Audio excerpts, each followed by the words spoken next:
Yes, it is this book. This is a very useful book. I think you can find it in the library, right? Try to look for it in the library. So, and make copies or online or whatever. That's a very useful book. You can find a lot of interesting exercises. All right, so now concerning what we are going to do today, so let me show you and discuss with you some of the exams that we have done in the past years. So this is one of them. So you see, statistical mechanics exam, this is what we have done this year. It was the 5th of January, 2020. Well, it was prepared the 5th of January. The exam was given, I think, the 7th or the 8th. So this was a pre-COVID exam. All right, so you see what kind of problems are there. Carnot cycle with black body radiation, two-level atoms, Bose-Einstein condensation, random level spacing. So let's try to, instead of reading them, which is a waste of time, let's try to do the third, Bose-Einstein condensation. So let me read it. You should be able to do it in a few minutes. So take paper and pencil, okay? And get ready to solve this problem. The density of states of an ideal Bose-Einstein gas is alpha times e to the beta for e greater than 0, and g of e equal to 0 for a smaller than 0. Alpha and beta are constants, both positive. Sorry, alpha is positive, of course. Beta is whatever. And now what I'm asking you is, for which value of beta Bose-Einstein condensation occurs? And when it occurs, compute the temperature for Bose-Einstein condensation, okay? So the question is quite clear, right? So let's see who is the first to get the answer for which value of beta Bose-Einstein condensation occurs.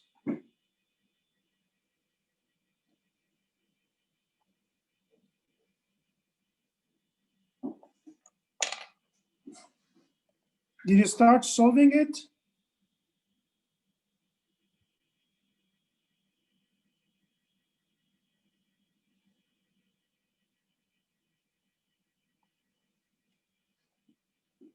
So let me put back the text. Here it is.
So Can someone tell me the answer to the first question?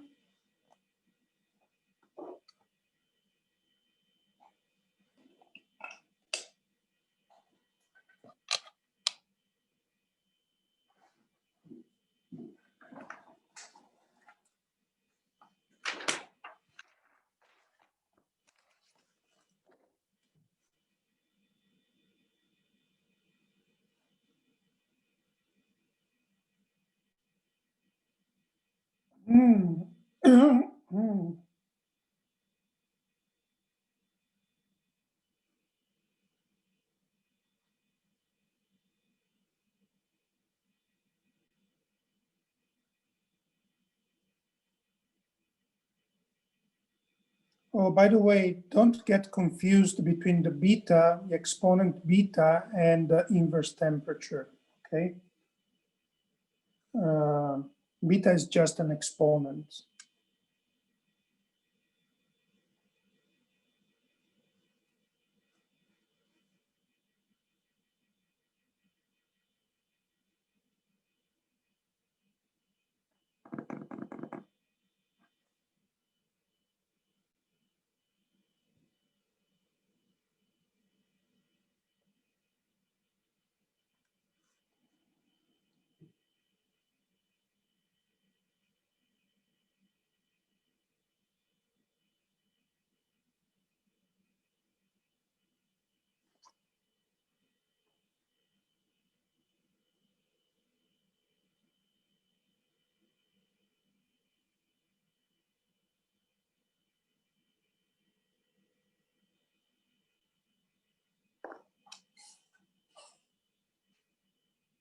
Are you still there, guys? Yes. Hello? Yes. So what is the value for beta for which I have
guys, so what is the value of beta for which I have Bose-Einstein condensation? Sorry, I cannot hear you. I don't. Greater than -1 or What? greater than -1. Greater than -1. Are you sure?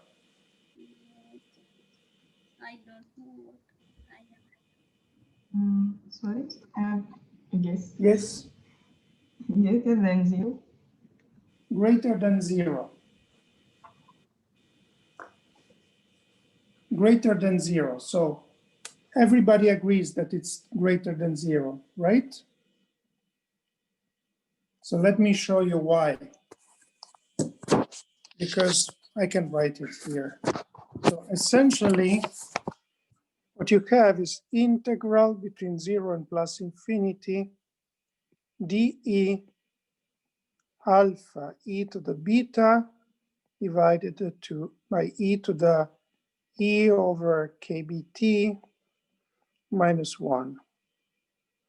Now, as e goes to 0, this function here for e close to 0 is e to the beta times kbt times divided by e.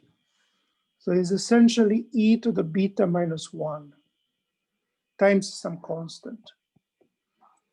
And integral of over d of e to the beta minus 1 is convergent close to 0, provided beta minus 1 is greater than minus 1, which implies that beta has to be greater than 0.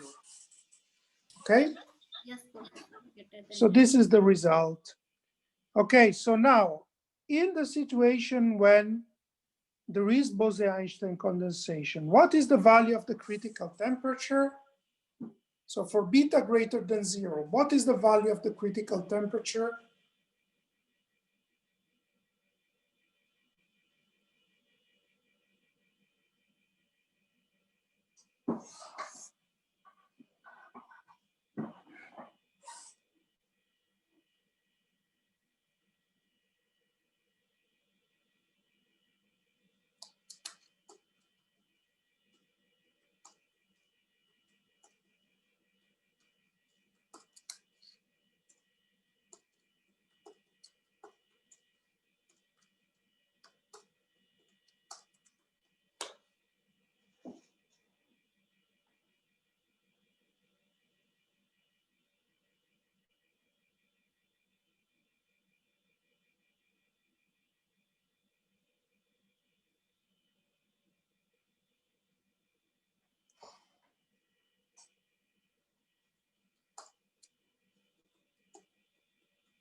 It's Yes? 1 over k times the square times n in the bracket n over alpha psi beta plus 1 gamma beta plus 1 to the power of 1 over beta plus 1, I think. Don't you have this? No, probably you cannot share the screen. You got this wonderful PC. Oh, wait. Can you share the screen and show us what you mean?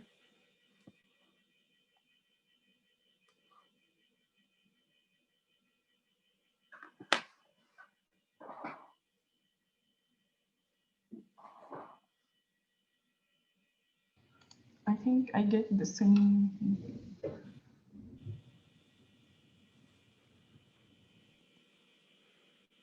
So, well, let me do it, right? So slowly. You have to do n equal to integral between 0 and plus infinity dE of alpha e to the beta divided by e to the power e over kt minus 1. So let's set e over kt equal to x. So what I have is alpha, and then I have kt to the power beta plus 1, right? Integral dx x to the beta divided by e to the x minus 1. Now, this integral here, we know that it's zeta to the power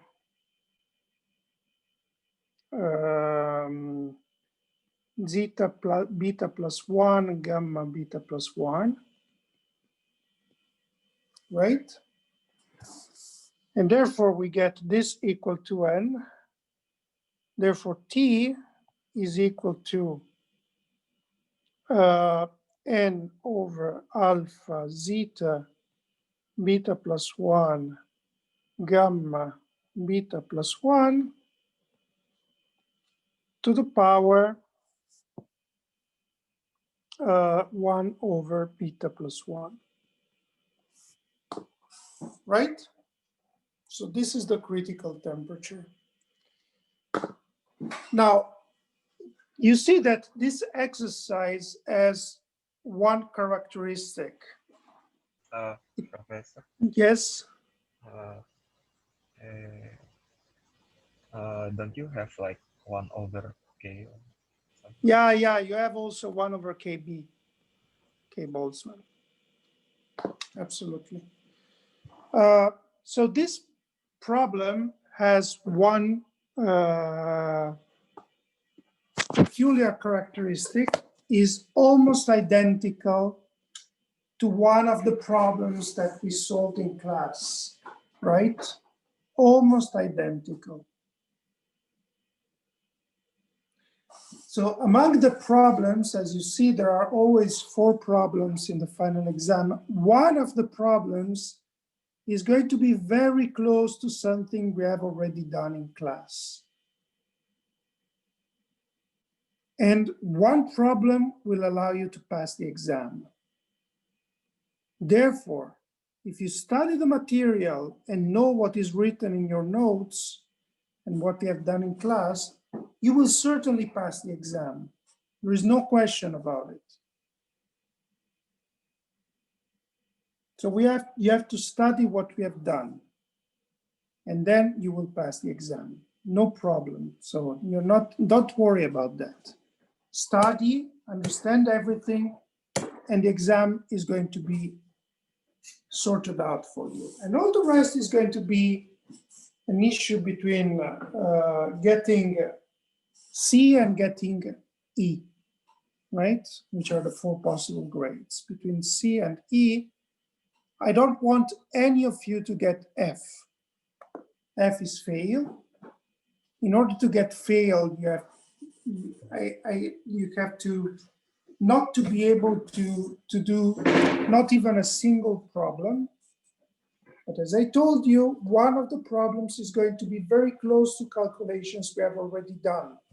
So if you study well what we have done in class, you will be able to solve the final exam. Let me show you another example. Just a second. Let me see.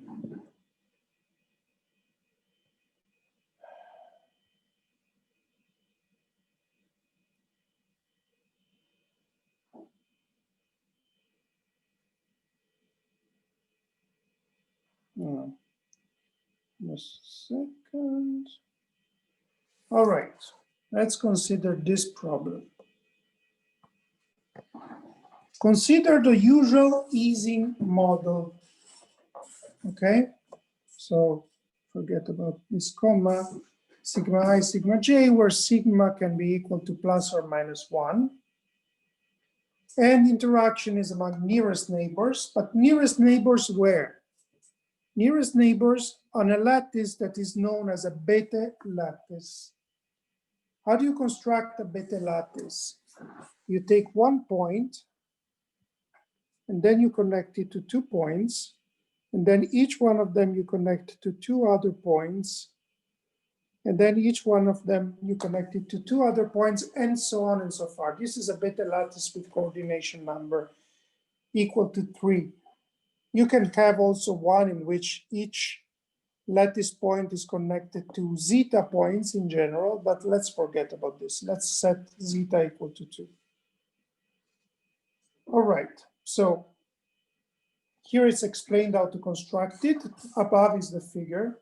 A beta lattice of coordination number zeta can be constructed by the following recursive procedure. Level 0, you choose one point. Level 1, you draw zeta segments of equal length from point at level 0. Level 2, you draw zeta segments from the points at level 1, and so on and so forth. Now, the questions. Suppose that we stop the construction of the beta lattice at level n, okay? So level 1, you start from level 0, 1 point, level 1 has 2 points, etc., etc., etc. You stop at level n. How many lattice points belong to level n? First question. And to level m smaller than n, and how many points in general has the lattice in total if you stop at level n? Okay, so let's start answering these 3 questions.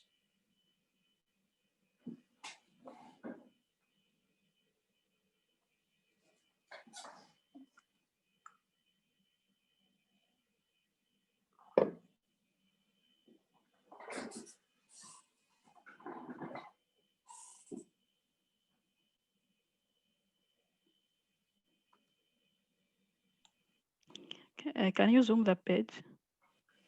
Can I zoom? Yeah, okay.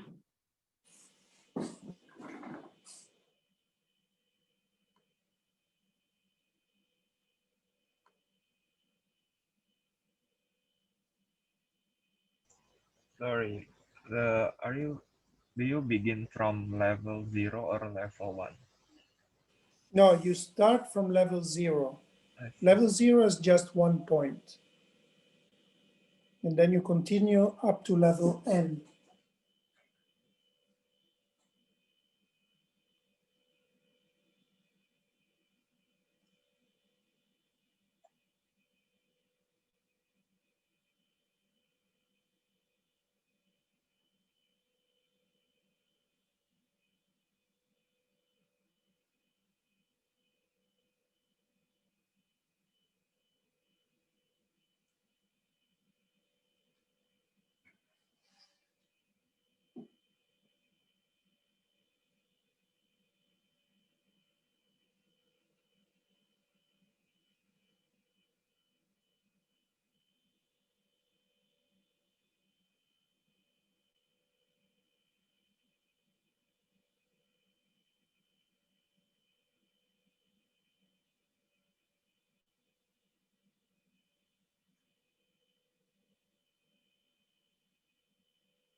Okay, guys.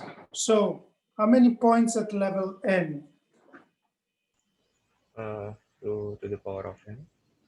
2 to the 2 power to the power of n. Well, at level m smaller than n, 2 to the power of m. And the total number of points? sum over I from 0 to n, 2 to the power From I. 0 to n, 2 to the power I, which is equal to 2 to the power of n minus 1.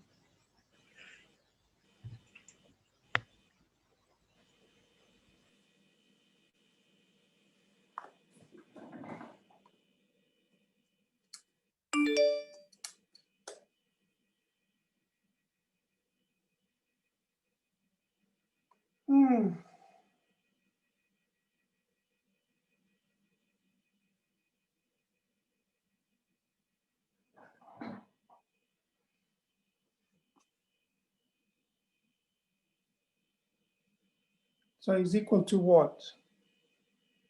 2 to the n plus 1 minus 1. 2 to the power? N plus 1, then minus 1. I cannot hear anything. Sorry. 2 to the power n plus Anyway, 1 it's minus a geometric sum. So it's a geometric sum. You just have to use the formula, the standard formula that tells you that the sum for k equal to 0 up to, from 0 to n is equal to 1 minus 2 to the power n plus 1, right? Divided by 1 minus 2. So it's essentially 2 to the power n plus 1 minus 1 divided by 1, right? You agree?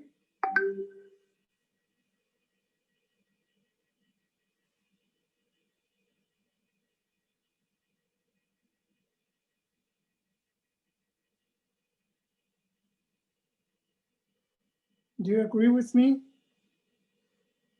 Yes, yes. Yes. Okay. So this is the total number of points. Now, the second point, let us indicate by zeta n the partition function of the easy model computed on a beta lattice up to level n, right? So with all the construction that we've made above. Now, compute zeta n by the recursion method. Okay? Now think about what you want. What is the recursion method? When we were doing things in one dimension, the recursion method meant that we were isolating the last one and summing explicitly over sigma n. Now, in the beta lattice,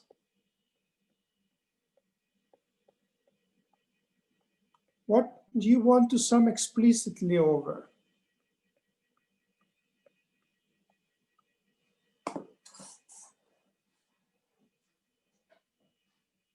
How should you do the recursion? I mean, the recursion method, you start with a one-dimensional, you start with the easy model in a one-dimensional chain, you integrate out to the last side, and you end up relating the partition function of the easy model with n minus 1 sides to the partition function of the easy model with n plus 1 sides by a recursion relation. Now, here we have the easy model defined on the beta lattice up to level n. So in practice, what we want to do is relate the partition function of the easy model up to level n to the partition function of the easy model up to level n minus 1. How do you do that? So let's see, think about it.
Professor, Yes.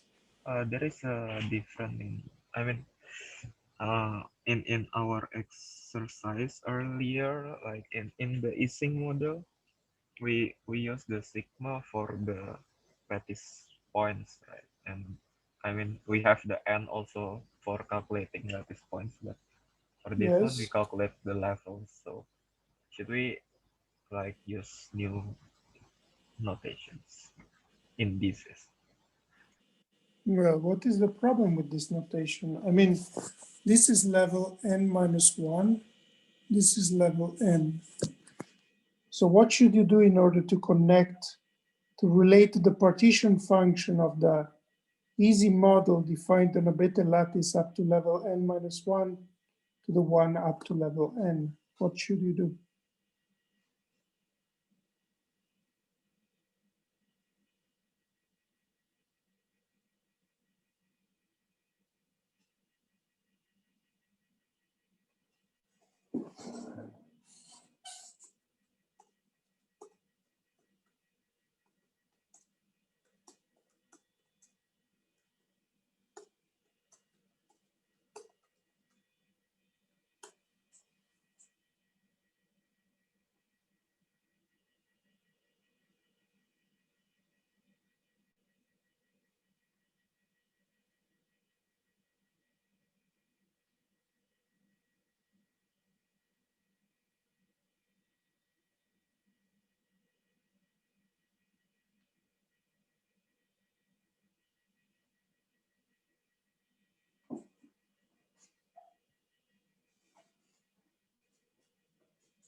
Professor, there is a Yes. question on the chat. Yes?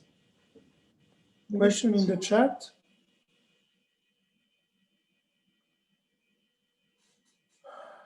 Yes, certainly we can define what are the nearest neighbors, right? I mean, everywhere you see a link, the two guys that are connected by a link are nearest neighbors. So I have interaction between this guy and this guy, but I don't have interaction, direct interaction between this guy and the next generation.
So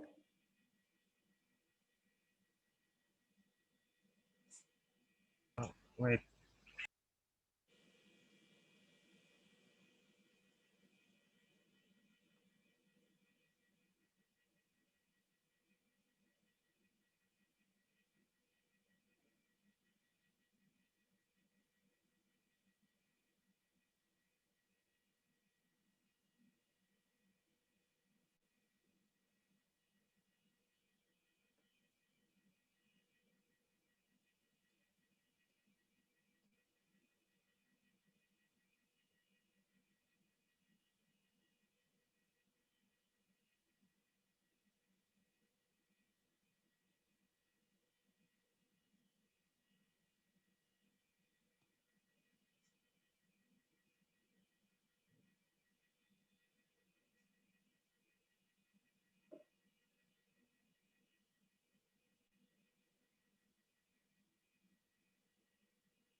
So guys, what is the partition function? What is the recursion relation?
Yes. Actually, I haven't finished, but I think we have a similar situation with the when we solve Ising model with recursion relation. It's just we have a factor of 2 to the power of n inside the cosine. Exactly. So let me just clarify this point here. So in order to connect the zeta n to zeta n minus 1, what you have to do is to sum explicitly over all these last guys. Now the summation over these last guys, you can do it yourself. You will get for each one of them 2 cosine hyperbolic of beta j. How many of them you have? 2 to the n. And therefore, your recursion relation is going to be zeta n equal to 2 cosine hyperbolic beta j to the power 2 to the n zeta n minus 1. And now you understand that if you continue this recursion, you will get, of course, you will get, at the end of the day, 2 times 2 cosine hyperbolic beta j to the power 2 plus 2 to the 2 plus 2 to the 3 plus etc. 2 to the 4. In other words, if you look at this number here, this is not the number of points in the lattice. This is the number of links in the lattice. So you will get 2 cosine hyperbolic of beta j to the power number of links. And now you understand that all the next questions, compute the internal energy, entropy, specific heat, discuss the limits, and so on and so far, are the same as what we have done for the one-dimensional easy model, with the only difference is that instead of having here n-1, where n was the points in the one-dimensional chain, we have the number of links. And that's it. Okay? So this is another type of exercise that I assume that is very simple. Okay? This is considered a simple exercise, just a small variation on what we have already done in class. All right? Now, let me see something else. Sorry. Yes? As a question, what is n links? Is the number of links in the lattice, the number of bonds in the lattice, in the beta lattice. So it's the number of sides minus 1. The number of the bonds, which is the lines that's connecting the lattice. Yes, so it's the number of sides minus 1. Okay. All right, so let's now try to do this last one.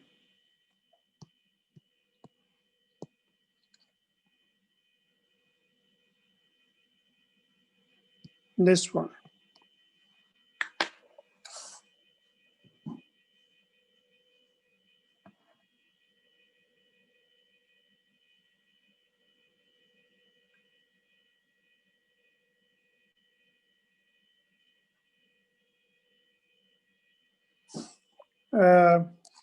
The constant, so the probability distribution is P of epsilon equal to P naught for epsilon in between minus 1 over P naught times 2 and 1 over P naught times 2.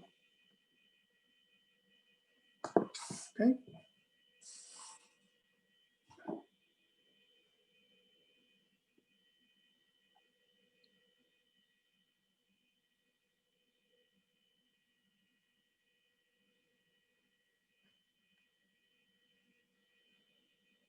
Well, actually, let's do it this way. It's simpler.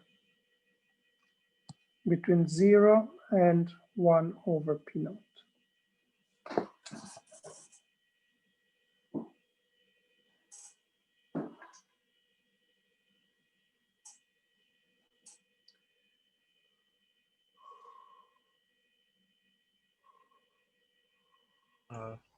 Professor, Yes. how do you find the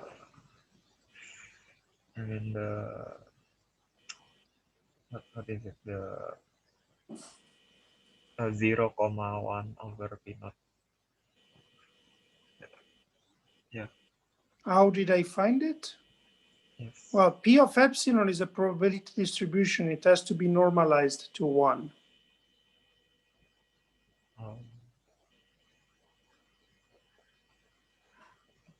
That is the probability to have energy of the two-level system close to epsilon in the interval epsilon, epsilon plus the epsilon, right?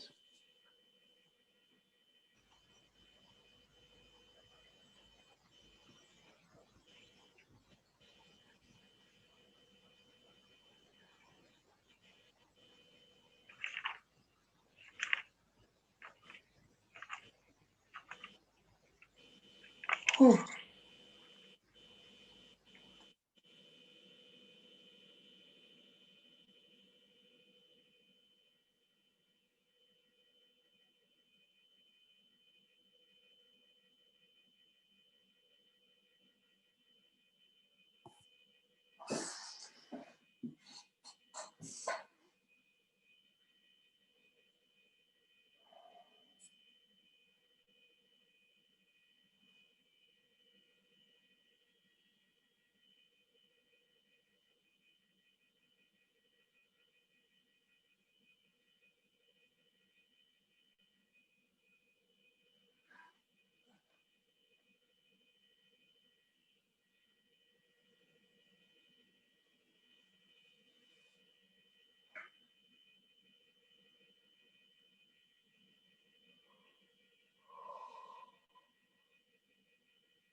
Um, Professor, Yes. I'm sorry, but uh, I mean, when did we discuss the two-level systems? I don't remember which materials. When did we discuss what? The two-level systems.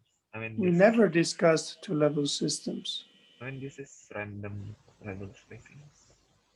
What? I mean, which topic is this? It's not a topic. I mean, I'm asking you to calculate the specific heat. So how would you do that? It's probably something quantum statistical mechanics. I mean, it's not this is an exercise that is not something close to what we have already done. It's an exercise in statistical mechanics. Sorry, Professor, can you repeat Yes. the screen? Yeah, sure, sorry. So you will not find the solution to this problem in your notes. You have to think.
Sorry, Professor, I didn't understand the problem. You don't understand what? What is the constant P of epsilon? With a constant probability distribution,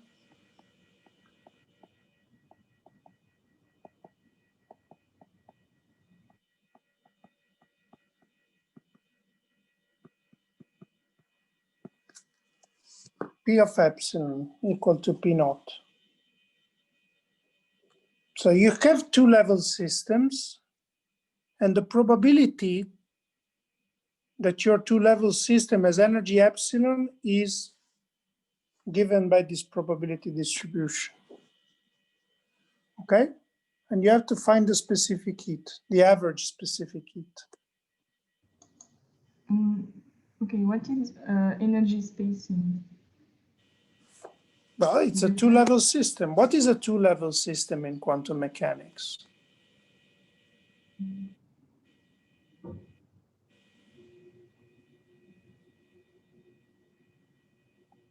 You don't know. Okay, so let's erase this. Consider a quantum mechanical system with the following Hamiltonian. Epsilon sigma z. This is a two-level system. Epsilon over 2 sigma z. Professor, Yes. when does it mean any Hamiltonian, or I do not get the two-level system? This is the Hamiltonian of the two-level system. Oh. I wrote it here.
So suppose that I have a single two-level system. I want to compute the specific heat. What do I do?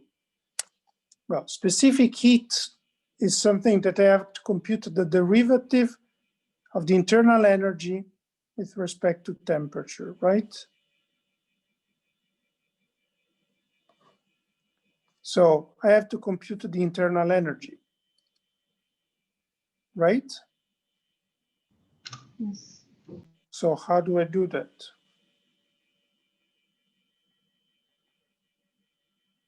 Well, I have to average over the statistical ensemble. So I have to take sum over sigma equal to plus and minus 1 e to the epsilon over 2 sigma times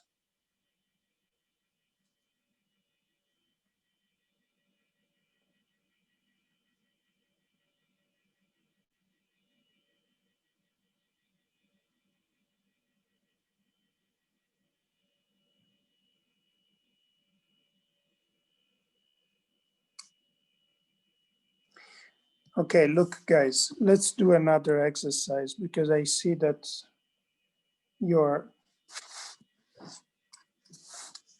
essentially this exercise can be solved in the following way.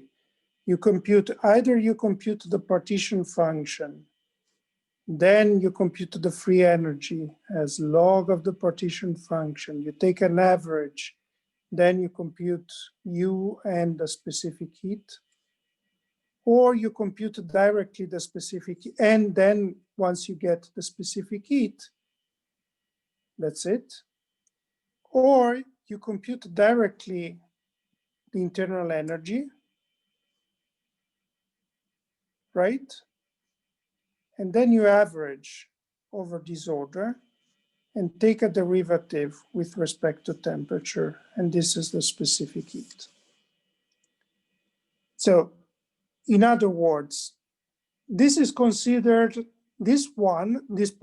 exercise is considered a complicated exercise. It's not a simple one because it involves averaging over disorder, etc., etc. But certainly up to computing the specific heat before averaging over disorder, you should be able to do it, be it quantum, classical, or whatever you want, right? So let's try to do another exercise.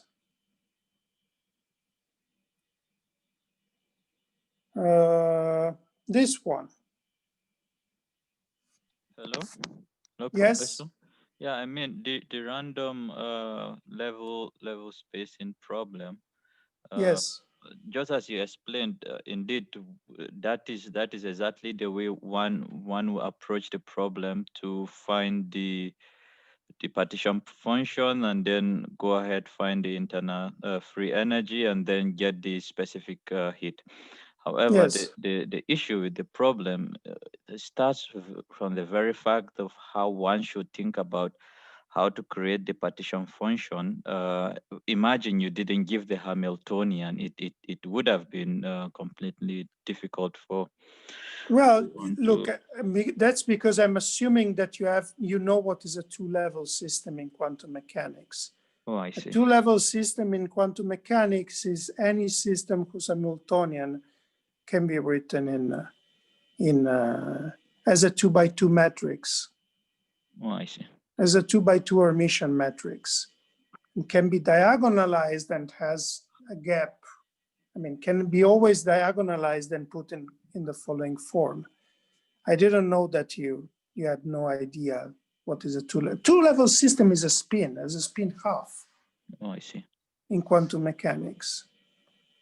So, but fine, once I write down the Hamiltonian, yeah, it's fine. Then you should be able to do everything else, right? Yes, yes.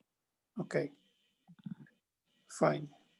So let me now take this exercise. This one is also considered not too complicated. Find the error in the following wrong argument. There is something wrong here. We know that the internal energy of a body satisfies this, is the first principle of thermodynamics. Usually we write it with a minus sign. And then for the heat, we have this. For W, we have this. And therefore, d dV is equal to minus P.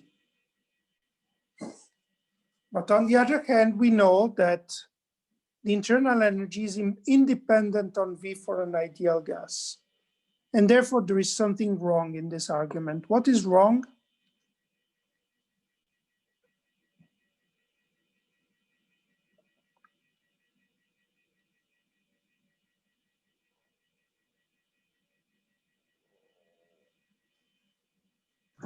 It excludes.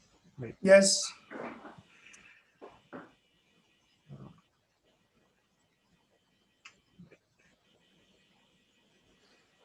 In other words, which one of these three equations is wrong?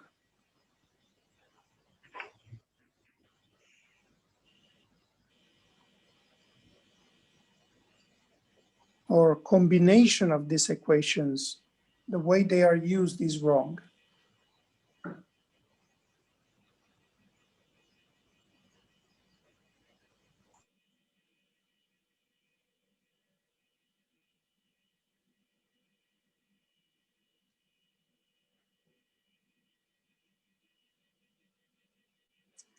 The first one is wrong. Can it be wrong? I don't think so. No, it's the first principle of thermodynamics. This one, is it wrong? No. No, Yeah. right? Mhm. What about this one? Is it wrong, or when is it valid? This one is valid when dV is equal to 0. Exactly. Therefore, in order to get this, what are you doing? You're taking dE, you're substituting these two equations, CV dt minus PdV, and then you're taking a derivative with respect to V. But the problem is, as you correctly said, that this equation here is correct only for dV equal to 0, right?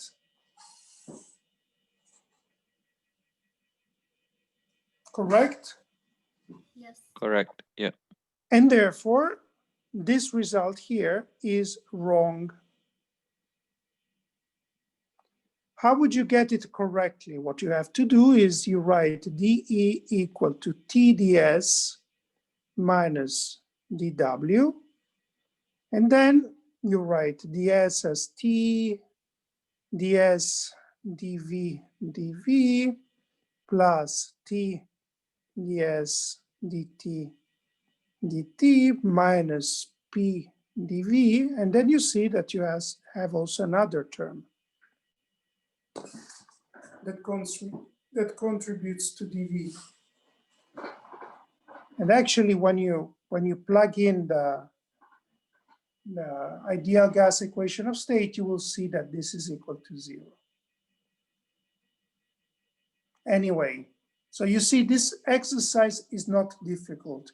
If you know that this is true only for dV equals 0 at constant volume, then immediately realize that this is the flaw in this argument. Look at the second one. You will do all these exercises at home, but the second one is a cycle. There is an isobar, an isotherm, and I think an adiabath. And you have to compute the efficiency. And this is a simple exercise. It's not very complicated. And so on and so far. So anyway, please study as well as you can the material, because one of the exercises is going to be identical or close to be identical to something we have done in class or today. And then study thermodynamics. I can tell you what is not going to be in the exam.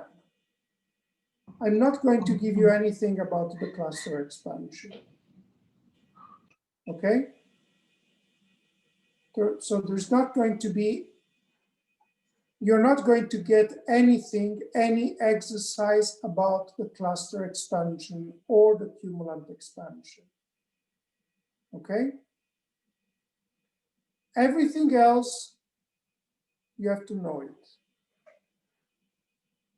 Professor, Yes, I have a question about the previous exercise. yes. The specific heat, I mean, is it on constant pressure or constant temperature? I mean, do we need to consider that?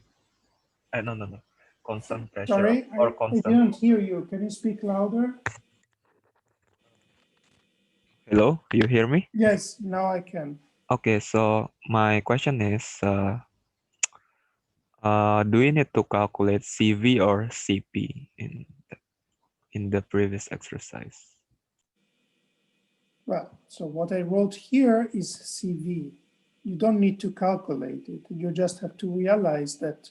No, in the random level spacings. Oh no! In that case, it doesn't make any difference, right? Because it's a system of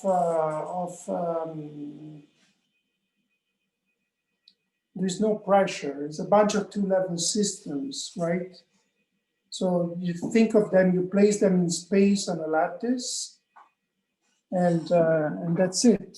But they are independent, and they do not interact between each other.